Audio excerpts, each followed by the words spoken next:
सूरज अभी अभी ऊपर चढ़ना शुरू कर रहा है। पूरब के आसमान को नारंगी और सुनहरे रंगों से रंग रहा है। नीचे झारखंड के जंगल का घना कैनोपी जाग रहा है।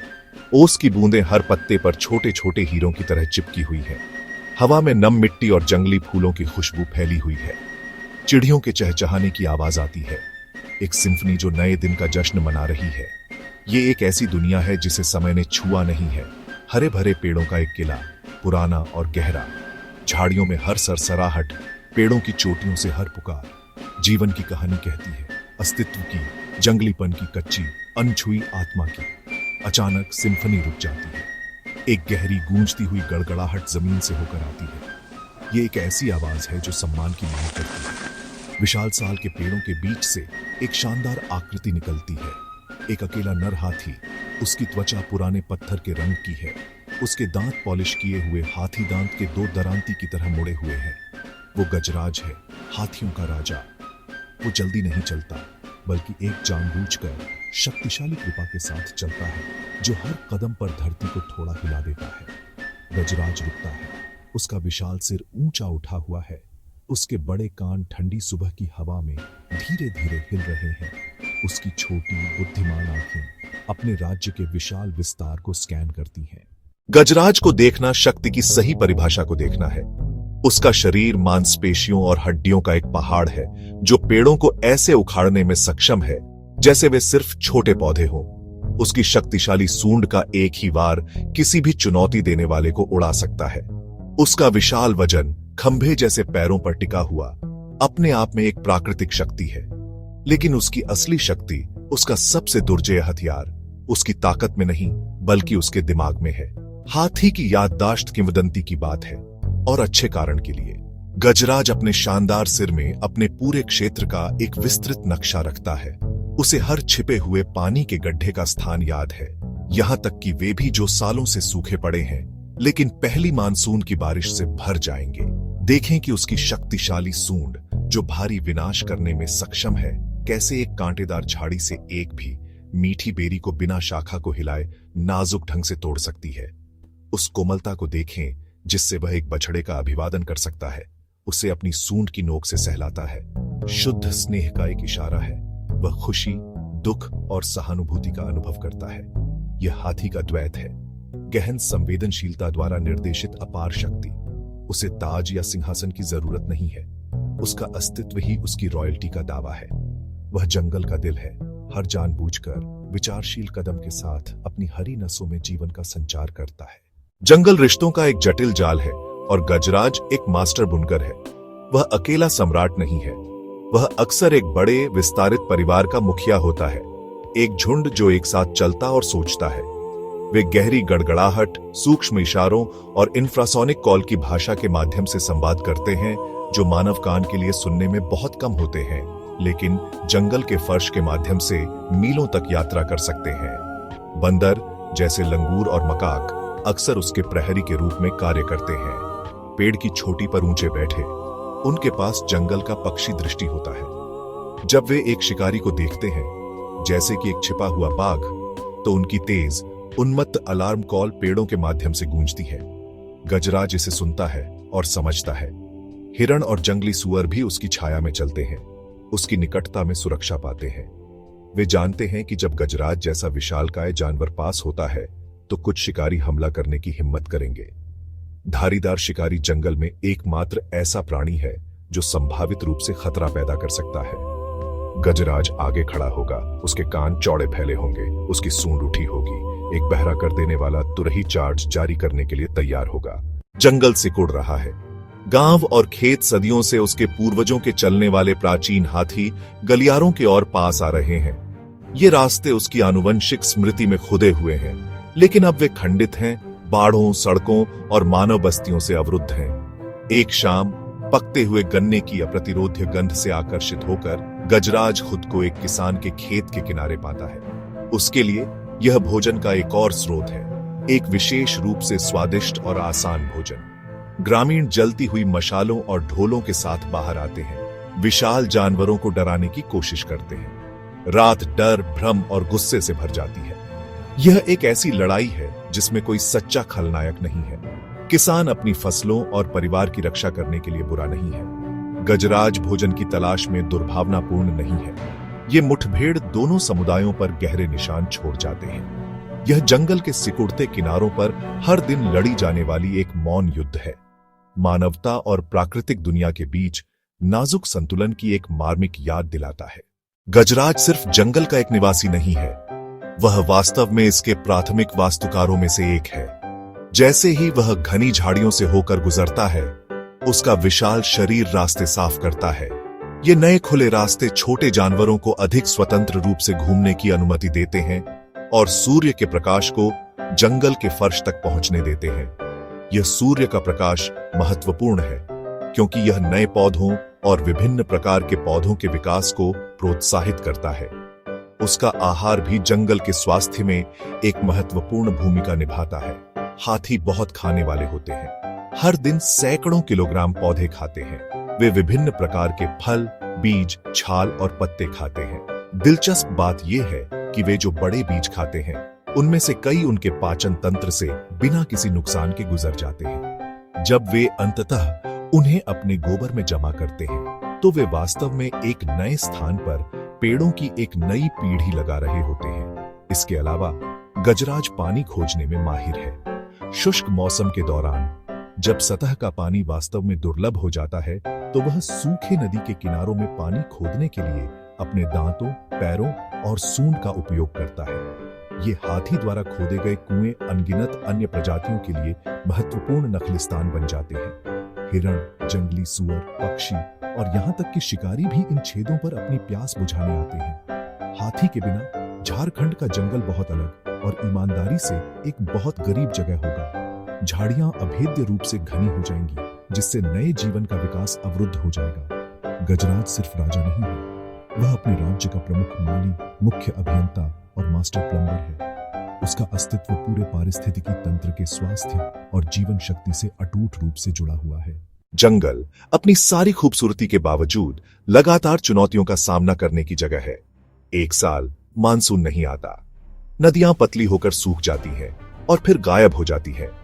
जंगल का हरा भरा रंग धूल भरे भूरे रंग में बदल जाता है। गजराज और उसके झुंड के लिए यह जीवन मरण की परीक्षा है। युवा और बूढ़े कमजोर पड़ने लगते हैं।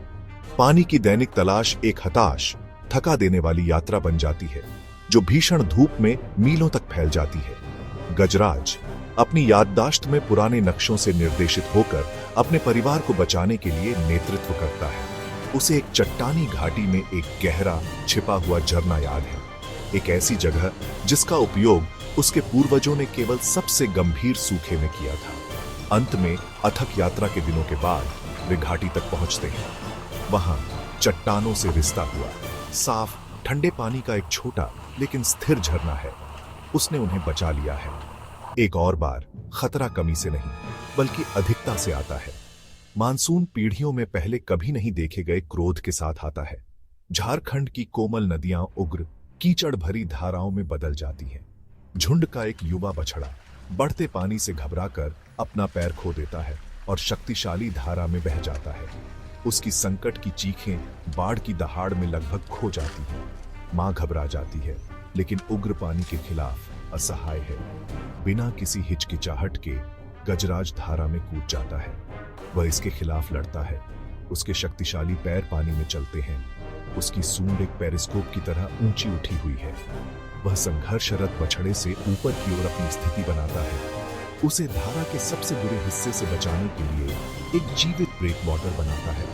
थका हुआ लेकिन विजयी, वह बछड़े को उसकी आभारी मां के पास वापस ले जाता है। एक बार फिर यह साबित करता है कि उसकी ताकत केवल उसके साहस और उसके परिवार के प्रति उसकी प्रतिबद्धता से मेल खाती है। गजराज सिर्फ एक व्यक्ति नहीं है, वह एक ऐसी श्रृंखला में एक जीवित कड़ी है जो समय के धुंधलके में फैली हुई है। उसकी सहज प्रवृत्ति उसके पूर्वजों की गूंज है। उसके दांत सिर्फ उपकरण या हथियार नहीं हैं, वे इस वंशावली का प्रतीक हैं। वे हाथी दांत के इतिहास हैं, जो अनगिनत लड़ाइयों, संघर्षों और यात्राओं के खरोंचों और निशानों से चिह्नित हैं। झुंड की मातृका एक बूढ़ी और बुद्धिमान मादा झुंड की सामूहिक स्मृति की रक्षक है। वह अपने परिवार को उनकी लंबी यात्राओं पर ले जाती है, उन रास्तों पर चलती है जो उसे उसकी मां ने सिखाए थे। ये सिर्फ यादृच्छिक विचरण नहीं है, ये प्राचीन नमक के चाटों, मौसमी चरागाहों और पैतृक जन्मस्थानों के लिए पवित्र तीर्थ यात्राएं हैं। जंगल में कुछ ऐसे स्थान हैं जो हाथियों के लिए पवित्र हैं, छिपी हुई साफ जगहें जहां किंवदंती के अनुसार महान हाथी पूर्वज अपने लंबे जीवन के अंत में आराम करने आते हैं। मृत्यु के बाद भी वे इन स्थलों पर वर्षों तक लौटेंगे, अपनी सूंड से हड्डियों को धीरे से छूते रहेंगे। याद का एक शांत मार्मिक कार्य। अपने अतीत और अपने मृत से यह गहरा संबंध भावना और अनुष्ठान की गहराई को प्रकट करता है जो विस्मयकारी है। यह विरासत है जिसे गजराज बचाने के लिए लड़ता है।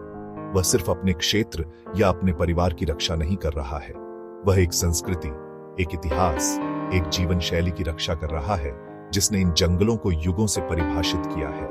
वह स्मृति का संरक्षक है, परंपरा का संरक्षक है और जंगल की आत्मा के लिए एक योद्धा है।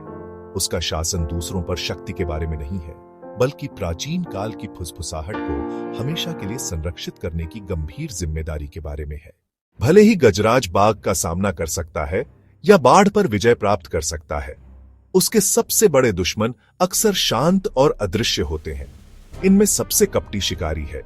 यह मानव शिकारी ढोल और मशालों के साथ नहीं आता है, बल्कि एक भूत की तरह जंगल से होकर गुजरता है। वे हाथी का जीवन नहीं चाहते, वे उसके दांत चाहते हैं।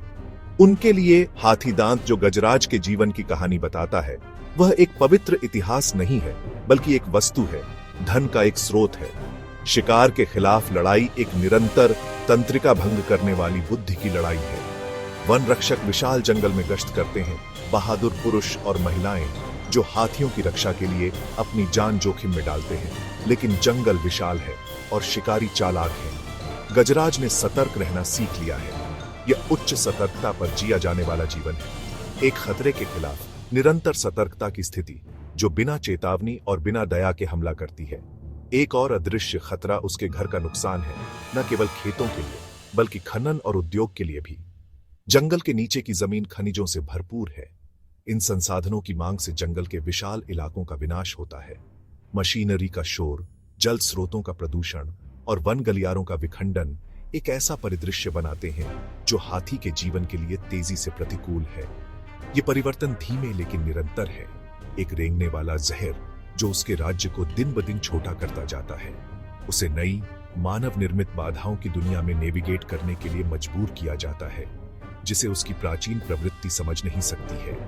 यह गजराज का सबसे गहरा संघर्ष है।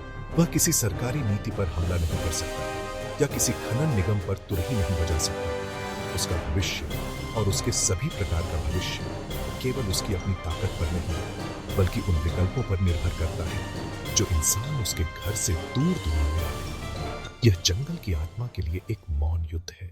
जैसे ही झारखंड के जंगल में शाम ढलती है, आसमान बैंगनी और गहरे नीले रंग में घुल जाता है।